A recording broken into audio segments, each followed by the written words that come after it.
هقولك صباح الخير. أول شي في نوعين من الجمهور، في جمهور اللحظي وفي الجمهور الثابت. الجمهور الثابت هو اللي كان معي من 6 7 سنين، شافني عم بتغير، يقصر شعري وتطول دقني وانحف وسافر على لبنان وتغير لبسي وعم بتطور وصير أنجح وأشهر. في جمهور لحظي، بتضرب لك غنية ترند، بتطلع لك مقابلة ترند، بيكتب لك بلشت حبك بلشت اكرهك، هذا بيروح بيجي متغير. فأنا تركيزي دائما على الجمهور الثابت لأنه هو الاستمرارية.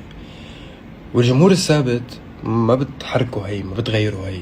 إنما الجمهور اللحظي اللي أصلا إذا ما غيرته هي حيجي شي يوم تعمل شي ويغيره، لأنه أصلا هو غير ثابت. ف الفكرة إنه دائما انك تركز على الثوابت هو اللي بيخليك ما تركز على الانتقادات، لانه هذا انت عم تكبر، عم تغير.